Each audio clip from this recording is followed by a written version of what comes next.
శ్రీకృష్ణామృతం శ్రీమద్ భగవద్గీత విజ్ఞానసారం అనే పుస్తకంలోని 2వ అధ్యాయంలోని 11వ శ్లోకం. అశోచ్యానన్వశోచస్త్వం ప్రజ్ఞావాదాం చ భాషసే గతాసూన గతాసూం చ నానుశోచంతి పండితాః. తాత్పర్యం: దేనికోసం దుఃఖించకూడదో దానికోసం దుఃఖిస్తూ పైపెచ్చు పెద్ద ఆరిందలా మాట్లాడతావేమిటి? పండితులు అయిన వాళ్ళు ఎవరూ కూడా సజీవుల గురించి కానీ విగత జీవుల గురించి కానీ ఏమాత్రం దుఃఖించరు సుమా. ధ్యాన వివరణ: ప్రజ్ఞ, శోకం అనేవి 2 పరస్పర విరుద్ధ అంశాలు, 2 పరస్పర విరుద్ధ స్వభావాలు. ప్రజ్ఞ కలిగిన వాడు పండితుడు. ప్రపంచంలో ఉన్న ప్రతి ఒక్కడూ చనిపోబోయేవాడే అన్న సత్యం పండితుడికి తెలుసు. ఒకానొక చనిపోయిన వాడి కోసం కానీ ఒకానొక చనిపోబోయేవాడి కోసం కానీ, అంటే ఉన్నవాడి గురించి కానీ పోయినవాడి గురించి కానీ పండితుడు ఎప్పుడూ శోకించడు. పండితుడు దేనికి అడవుడు. ఏమేం సాధించాలో అవన్నీ సాధిస్తూనే ఉంటాడు. వదనంలో విషాద ఛాయలు కూడా ఉండవు. ఎప్పుడూ ఆనందమే ఆనందం.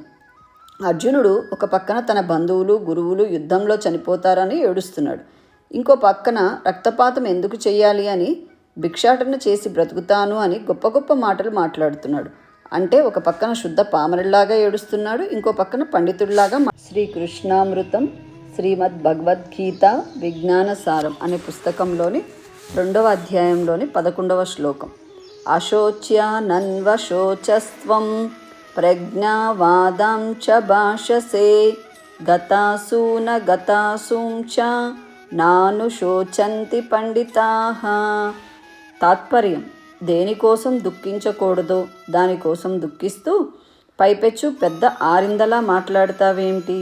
పండితులు అయిన వాళ్ళు ఎవరూ కూడా సజీవుల గురించి కానీ విగత జీవుల గురించి కానీ ఏమాత్రం దుఃఖించరు సుమా.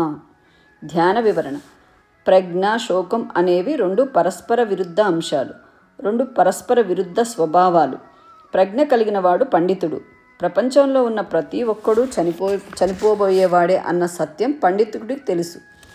ఒకానొక చనిపోయిన వాడి కోసం కానీ ఒకానొక చనిపోబోయేవాడి కోసం కానీ, అంటే ఉన్నవాడి గురించి కానీ పోయినవాడి గురించి కానీ పండితుడు ఎప్పుడూ శోకించడు. పండితుడు దేనికి అడవుడు. ఏమేం సాధించాలో అవన్నీ సాధిస్తూనే ఉంటాడు. వదనంలో విషాద ఛాయలు కూడా ఉండవు. ఎప్పుడూ ఆనందమే ఆనందం. అర్జునుడు ఒక పక్కన తన బంధువులు గురువులు యుద్ధంలో చనిపోతారని ఏడుస్తున్నాడు. ఇంకో పక్కన రక్తపాతం ఎందుకు చెయ్యాలి అని భిక్షాటన చేసి బ్రతుకుతాను అని గొప్ప గొప్ప మాటలు మాట్లాడుతున్నాడు. అంటే ఒక పక్కన శుద్ధ పామరులాగా ఏడుస్తున్నాడు, ఇంకో పక్కన పండితుడిలాగా